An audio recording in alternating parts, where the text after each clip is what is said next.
السلام علیکم معزز سامعین، ہم جس کتاب کا مطالعہ کر رہے ہیں وہ ہے نسیم حجازی صاحب کی لکھی ہوئی کتاب کیسر و کسریٰ۔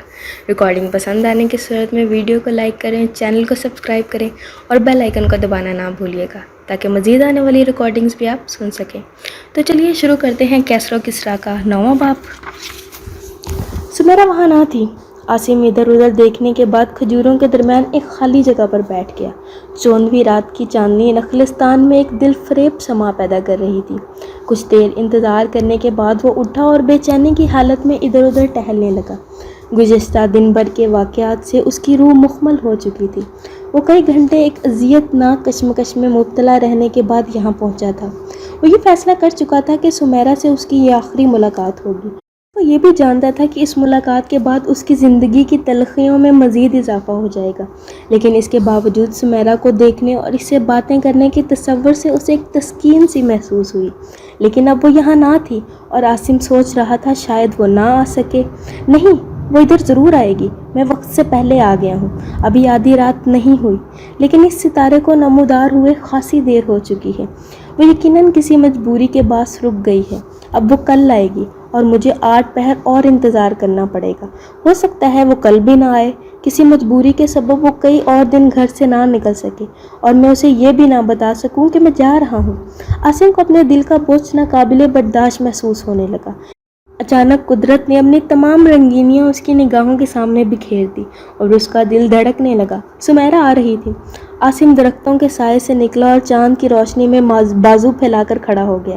عاصم آگے بڑھی، رکی، جھجکی، ہچکچائی اور پھر بھاگ کر بے اختیار اس سے لپٹ گئی۔ عاصم نے کہا، میرا خیال تھا تم نہیں آؤ گی اور ہم جدا ہونے سے پہلے ایک دوسرے کو نہیں دیکھ سکیں گے۔ ہم کبھی جدا نہیں ہوں گے، سمیرا نے جواب دیا۔ تم نے بہت دیر لگا دی۔ ابا جان جاگ رہے تھے۔ پہلے قبیلے کے چند آدمی ان کے پاس بیٹھے رہے، وہ چلے گئے تو پھر وہ عمیر اور رقبہ سے باتوں میں مصروف ہو گئے اور ان کی زیادہ باتیں آپ کے متعلق تھیں۔ میرے متعلق؟ ہاں، ابا جان بہت خوش تھے کہ آج آپ نے ہمارے قبیلوں میں لڑائی نہیں ہونے دی۔ آج جو لوگ ہمارے گھر آئے تھے، ابا جان نے ان سے یہ وعدہ لیا ہے کہ وہ آئندہ کسی معاملے میں پہل نہیں کریں گے۔ عاصم نے سمیرا کی ٹھوڑی کے نیچے ہاتھ رکھا اور اس کا منہ چاند کی طرف کر دیا اور بغور اسے دیکھتے ہوئے بولا، سمیرا، میں یہ لمحات کبھی نہیں بھولوں گا۔ یہ چہرہ ہمیشہ میری نگاہوں کے سامنے رہے گا۔ یہاں سے کوسوں دور میں یہ محسوس کیا کروں گا کہ تم اپنے نخلستان میں کھڑی ہو اور چاند تم پر اپنے نور کی بارش کر رہا ہے۔ یہاں سے کوسوں دور آپ کہیں جا رہے ہیں؟ ہاں۔ سمیرا دم بخود ہو کر اس کی طرف دیکھنے لگی۔ عاصم زمین پر بیٹھ گیا اور اس نے سمیرا کا ہاتھ پکڑتے ہوئے کہا، سمیرا بیٹھ جاؤ، میں تم سے بہت کچھ کہنا چاہتا ہوں۔ وہ بیٹھ گئی۔ عاصم نے کہا، سمیرا، میری طرف اس طرح نہ دیکھو، تم جانتی ہو میرا تم سے جدا ہونا میری زندگی کی سب سے بڑی آزمائش ہے۔ سمیرا نے گھٹی ہوئی آواز میں پوچھا، آپ کہاں جا رہے ہیں؟ شام کی طرف۔ میری وجہ سے؟ سمیرا، اس نے کرب انگیز لہجے میں جواب دیا، تمہیں میری باتوں سے یہ نتیجہ اخذ نہیں کرنا چاہیے کہ میں اپنا وطن چھوڑنے پر خوش ہوں۔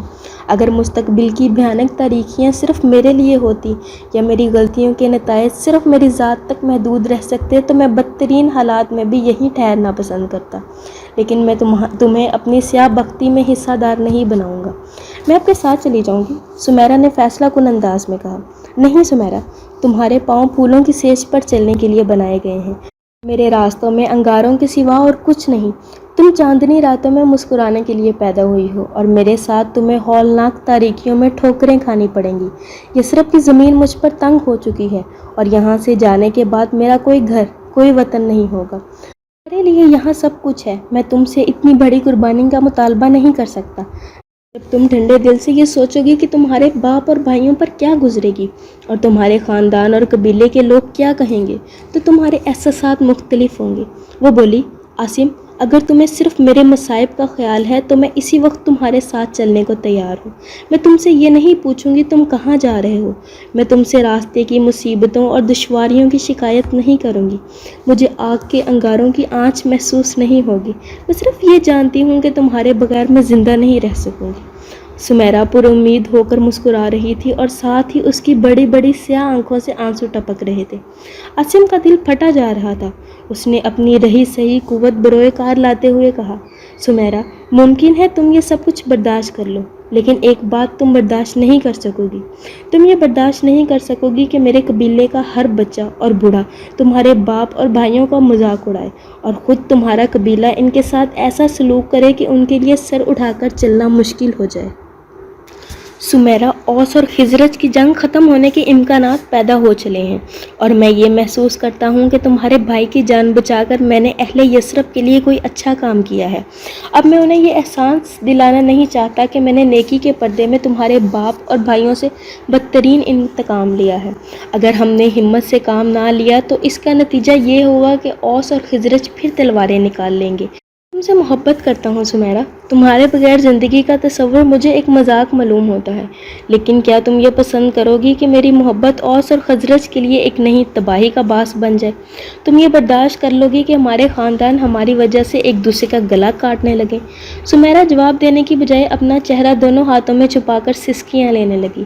عاصم اٹھا اور کچھ دیر تذبذب کی حالت میں کھڑا رہا، پھر اس نے جھک کر پیار سے سمیرا کے بالوں میں ہاتھ پھیرتے ہوئے کہا، سمیرا، ہم شاید مدت تک ایک دوسرے کو نہ دیکھ سکیں۔